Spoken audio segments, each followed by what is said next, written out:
Hey everyone, Ben Coomber Radio, episode number 295, part 3. I know, this has been a little bit mental, but bear with us because some great information is now coming to your ears, where in this part 3 episode, we're going to be talking about being a high-performance individual, what it takes to be an athlete, what it takes to be a high-end triathlete, and really just a high-performance person in general, the approach to nutrition and training that you take, an approach to mindset that you take. I'll be back with Ben and Steve. Great guests so far. Massive insight into the world of being a high-performing athlete. And again, thank you to British Triathlon and Accenture for working with me on this. It's been a thoroughly enjoyable process. Anyway, enough from me. Let's crack into part 3.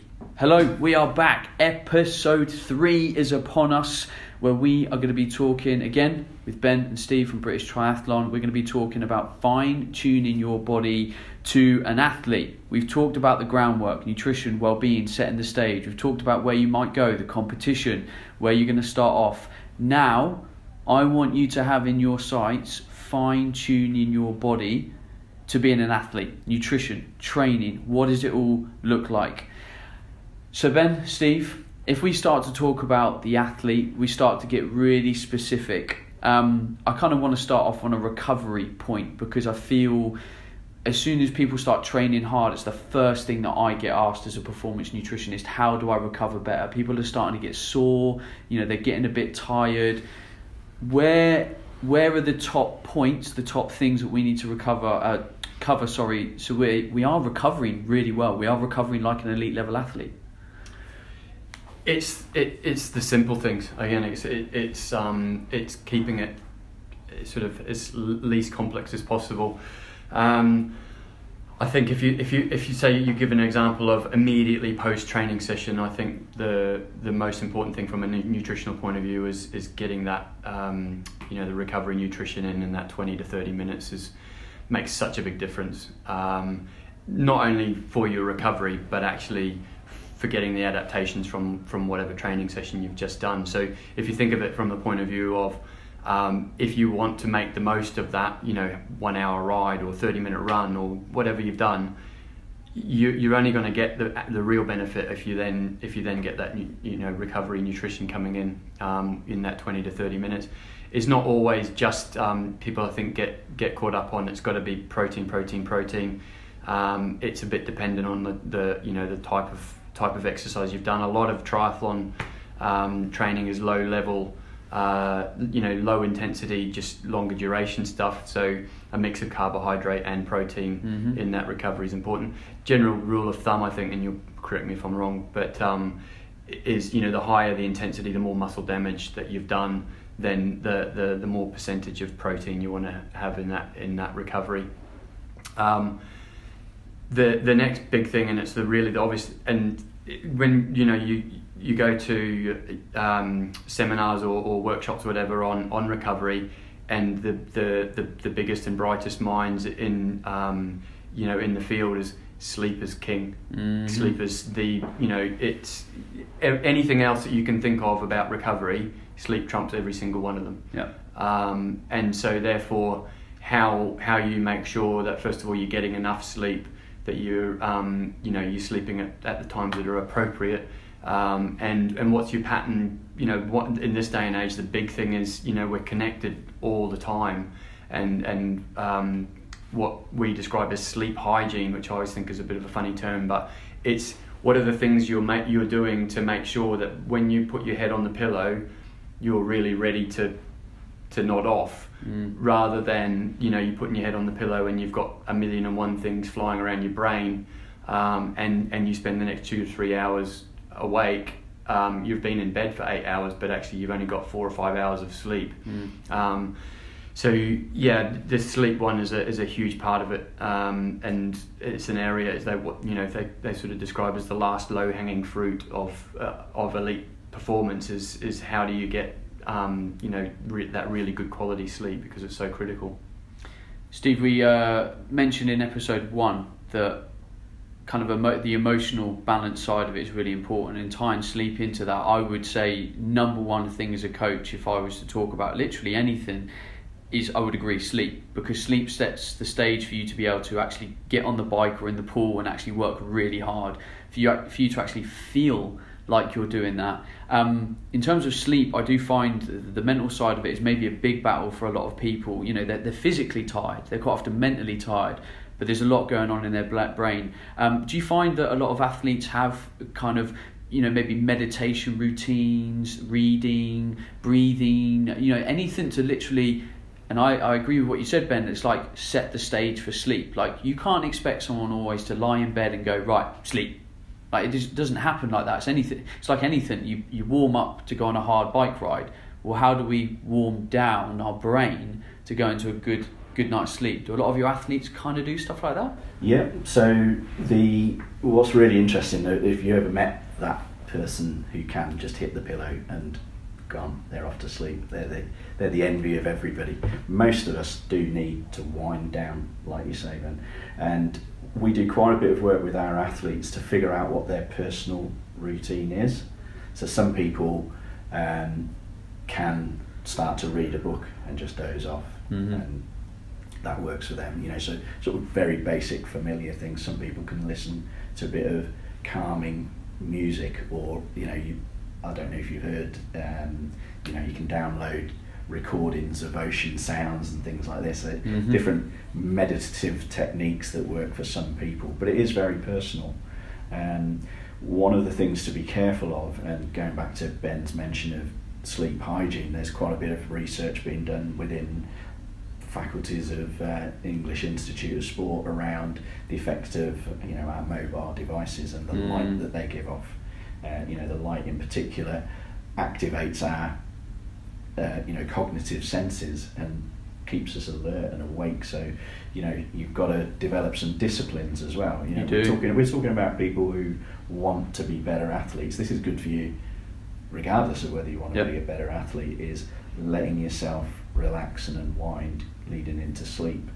One of the other things that our guys are advised is if they wake up in the night, don't, you know, lie there wrestling with the pillow, worrying about trying to get back off to sleep. If you're being wide awake, it might suit you to pick up your book again and just go with it. Let yourself just relax and roll with it and drift back off to sleep. You know, you can end up in, you know, an ongoing wrestle with insomnia for hours, whereas perhaps if you just, you know, reactivated the same techniques as you used to get off to sleep in the first place. But it is a big deal. It's if an athlete, a high performing athlete, falls into a pattern of sleepless nights, it'll have a cumulative effect, and it will be worse than overtraining. So we take it that seriously. We stress is stress. You know, I think if you're an athlete in the final week of a preparation for an Olympic Games, or you've just got a lot going on at home or at work, it's just emotional stress, and you know, the example of athletes preparing for, you know, really it's a really difficult thing to kind of get your head around, is that once every 4 years for an Olympic or Paralympic athlete, you've got this event that in many ways, in their eyes, will define them. It doesn't define them, but you know, and that's also one of the ways that you know, you're looking for that absolute performance, is when they're comfortable enough to think, whatever happens tomorrow or next week, I'm still me. You know, that's really important, but that's sort of different subject. But you know, that one of the things that we've done with a couple of our athletes is actually just in that, really, when we know it's going to be a really high stress period of time and sleep is really difficult to come by, is sit down you know, of an evening and just have a chat, and just that question, what's on your mind, what's worrying you, and offload, just get it out, and maybe let's have a logical conversation about what are you worried about, why are you worried about it, what are we going to do about it, and just airing it quite often really makes a big difference. And if you've not got the ability to have that, or you don't feel like you've got someone that you could talk to with regards to that stuff, before you start that sleep process, get your notepad out and write out what are the things that are actually bothering you, and get them down and make them what you find a lot of times is those things that are bouncing around in your head and worrying you, they're not really that logical, and then they're generally not that big of a deal. But what you haven't done is sort of made sense of them and ordered them. And once you've made sense of them and ordered them and given yourself, right, okay, tomorrow I'll send that email, or right, I'll pick that up, on the way home from blah blah blah. You've got a plan, and your mind can then settle and relax. It makes quite a big difference. I think you've been listening to my podcast. You must have. Just because I talk about this a lot, I frame it as a gratitude log, and for me, I'll build on that in that. Yes, write everything down, but then go through a process of whatever you're grateful for right now, because I think athletes and generally high-performing people, or want to be high-performing people, there is a need to be relatively self-critical in the, okay, I didn't do this well enough tomorrow, or I skipped my mobility and actually it affected my ride, or whatever it is. We need to identify that, work with that, and that's how we progress. But then we actually need to be grateful so we don't become so self-critical that we end up in quite a negative loop. And you're right, the athlete doesn't then end up sitting there going, oh, I'm such an idiot, like, oh, I need to be better, or I didn't win at the weekend. And actually saying to yourself, do you know what, there's some really cool things that I did today. Like, I'm really grateful for my partner, or, the fact that I went food shopping today and I've got loads of good food in my fridge, which means I can perform to my best every day. So again, it's like in episode 2, we talked about positivity from the environment of triathlon and being around people. You have to know how to put your brain into a constantly positive environment. Yeah, it's a really, really interesting topic, and I'm listening to an audiobook at the moment by The Happiness Advantage. So you heard of that one, and just all of the actual ways that you need to not force yourself, but make sure that you are looking at things positively and being aware of all of the good things that are going on, because and you absolutely find it with elite athletes, or anyone that's striving for something, is generally what we do is focus on the things we need to get better at, and so we're focusing on the things that we're not as good at, so we're focusing on the negative. And you get into that negative mindset, and I'm absolutely guilty of it, and you're just picking faults with everything, rather than flipping that and saying, actually, these are all the things I'm really good at, and these are all of the good things that have happened or that I've done, which then makes you, opens you up to there's a lot of science behind that, of then being more open to new ideas and to other opportunities and possibilities, where when you've got that negative mindset, then you're a lot more closed down, and not as open to those things. And when you start to use this positive psychology and start to think and reflect on the things that you've done well, that are good preparations for what you're about to do, the race that's coming up, or the training session tomorrow, or whatever else, you also start to, it has a self-fulfilling and almost like a contagious effect. You start to think about the challenges that you face as exactly that. They're opportunities to learn. So errors of judgment that you make in a race, or mishaps that you might have, or you don't get the outcome that you quite want, they're all parts of the stages of learning and getting better, and they're to be embraced, not fretted about and stressed about and internalized and made into negative thoughts. They can become deconstructive. This idea of constantly reflecting on what you're doing as a positive thing, and as steps towards being a better athlete, you've got to make mistakes and errors. You will be beaten at some point. Look at our Olympic champion. He hasn't had a clean run of it right from start to finish. He's had a rocky road of it. And look at the guy. He's a positive example of, taking everything that he does and learning from it and building up to being an even better athlete, and delivering on the day. So there's a lot to be said for reflecting on your own practice so far and drawing on that positively as why you're going to be able to do a good job going forwards. So far, what we've talked about today, I absolutely love, because I find that the best athletes in the world, the best minds in the world, will become pure masters at all the fundamentals, the absolute basics. We talked about sleep, We've talked about the basics of nutrition, and really nutrition is quite basic at its roots. It's eat real food, eat enough of it, nourish the body.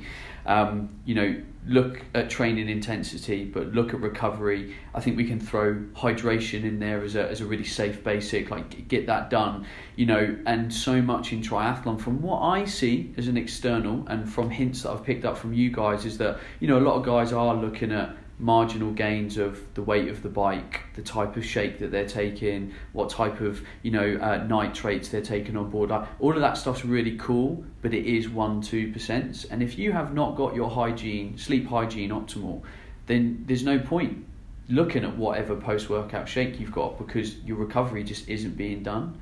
And there's something that I'd like to pick up on, because I see it quite a bit in the people that I've coached, elite endurance disciplines, is overall nutrient intake. And I think some people don't pay enough attention to that, because when I get questions from a performance nutrition point of view of what should I take before a workout and after it and all that kind of stuff, I always say, okay, at the moment, are you tracking your nutrient intake? Do you know what your calorie expenditure is every day? Because as you know, people can go out on a weekend and burn a serious amount of energy through training. And if you go home and only eat back or eat your normal amount of food, you're going to wake up the next day feeling like you've been hit by a car, because your body just hasn't got the basic level of sustenance. I'm assuming that all your top guys are tracking their nutrient intake very closely. And what generally are they looking at to change the variables day to day on what they need to do nutritionally? You'd be surprised. I think, but I do think that the guys, the athletes that we're working with, they're the masters of their own bodies, and that's the level we're aiming to get them to, the understanding of what they need. And so therefore a lot of the stuff that they're working really closely with our nutritionist, and what we generally find is that if there's an issue or there's a specific area, then that tracking will come in, but they're not tracking on a regular basis of what the nutrition they're taking on board. So it sounds like the nutritionist has given them quite a lot of education and guidance, and they're being taught to listen to their body, and they're being quite intuitive about it. But they've probably had to undergo periods of tracking to know what that actually looks like, because you can only be intuitive to a degree. Yeah. So that education is fundamentally important. So the entry level would be the nutritionist giving them a plan to follow. Yeah. With possibly a bit of an explanation about what that looks like. But what we're trying to achieve with these guys, because it is a lifestyle as well as a sport, in terms of how engrossed every aspect of your lifestyle has to be, and they are learning about how to match the volume of calories that they're taking in for a given heavy training load, whether that's on a daily basis or a weekly basis, how to adjust that in a recovery week so that they don't overeat as well. Yep. But without a shadow of a doubt, nutrition is critical when it comes to race preparation. If you get that wrong in those final phases, all of the preparation could be for naught. If you're underfueled going into a race, if you hadn't had your appropriate diet and nutritional requirements at the right time relative to your race, could be race gone. We've had guys and girls learning through the years how to adjust their race day nutritional plan depending on the time of day that they're racing. We have athletes that are really good at racing first thing in the morning. Faced with an afternoon race, they're all out of sorts, and it can be for all sorts of reasons. Race nerves don't have time to accumulate on an early morning race. You have some very early porridge oats and a few hours of getting ready and warming up, and you're ready to race. If you've got race day nerves and it's a 4 o'clock race start, and you don't eat well when you're nervous, you're screwed. Yeah. So there's a lot to be learned, and it's very individual. The guys support each other. So what you don't want to be doing is following someone else's nutritional regime, but they buddy check each other out. Are you eating?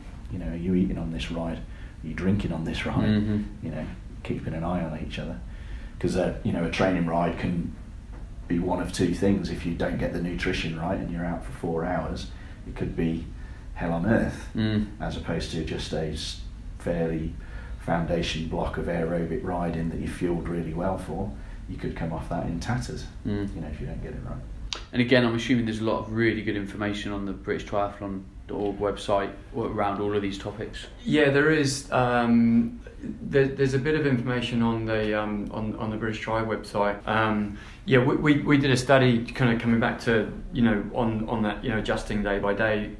We did a study about a year and a half ago, where a group of our athletes were tracked for a week, and their calorie intake and then quite a bit of testing, sweat patches and blood testing, and to see what expenditure the training was taking out of them and what they were putting in, and also stuff like what the calcium turnover was. So when are they at most risk of a bony injury, and all that type of thing. So we got a lot of information from that, and then that the biggest thing you do with that information is feed it back to the athletes, so they know actually your highest risk point is on a Thursday, because you've run a hard track session on a Tuesday, and then you've done an hour and a half swim, you've ridden your bike for 4 hours, and you've run for an hour on a Wednesday, and then you're going to swim hard on a Thursday morning and do a hard bike to run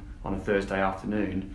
On that bike to run on a Thursday afternoon, because of the damage you've done, or the body's sort of trying to catch up with the adaptations from the last 2 days, that's actually a really dangerous point in time. So make sure that you keep after that Wednesday ride, a big part of what they need to get in at that point is calcium, to support the bone turnover. So.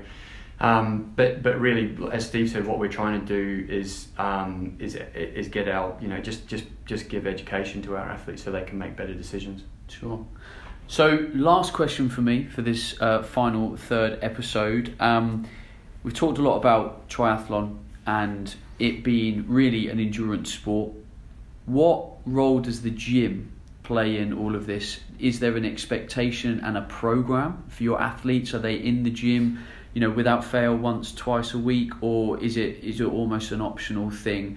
And to the listener, kind of what should they be doing? Because for some people time might be limited, but kind of in my opinion, from a performance perspective, even from an injury prevention point of view, there's some huge benefits to strength training alongside endurance training. Yeah, for sure. There are at least two threads to why our guys, all of our program guys, have an S&C strength and conditioning regime that they follow. One would be to build maximal strength so that they can bring that to bear from a performance point of view. A lot of the muscular endurance comes from actually doing the support, so it's not about lots of reps trying to replicate the movements of the sport. So there's those performance gains to come from heavy lifting, and they will be complex movements as well, so they are full cross-chain movements from hand to toe. So you can imagine that the core is engaged through swimming as opposite arm works with opposite leg and so forth, and similarly on the bike and in running. The other side is around injury prevention and increasing robustness. So without a shadow of a doubt, the most impactful, literally, and most injury prone part of our sport is caused by the impact of running. And the impact of running when you're already muscularly fatigued from all the swimming and cycling that you're doing. So using strength and conditioning routines to increase robustness around the lower limbs is a massively important part of the program, and it's sophisticated as well. So with the different athletes, we have to look at where you put the weekly S&C sessions relative to the quality run training. For some athletes it works really well as pre-activation, but not necessarily the heavy lifting, in close proximity to the running.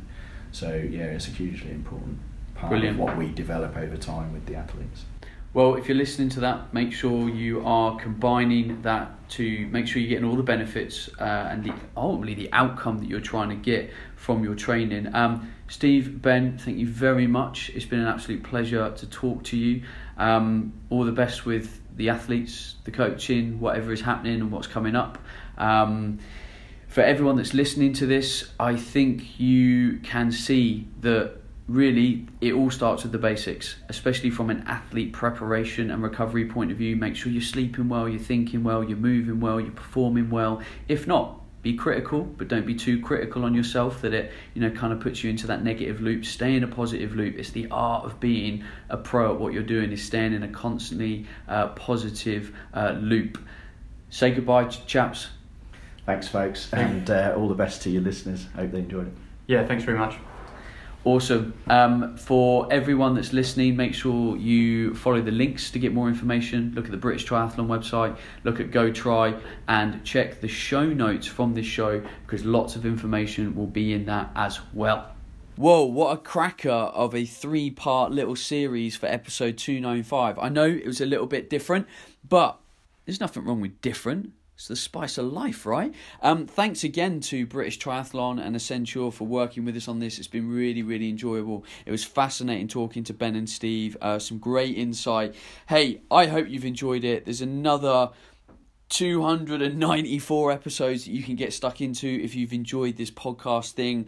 Otherwise, I am Ben Coomber all over the internet. There is free information coming out of my ears all over the internet. So please do get involved, engage, reach out to me if you want to. And I hope you've just enjoyed this 3-part journey.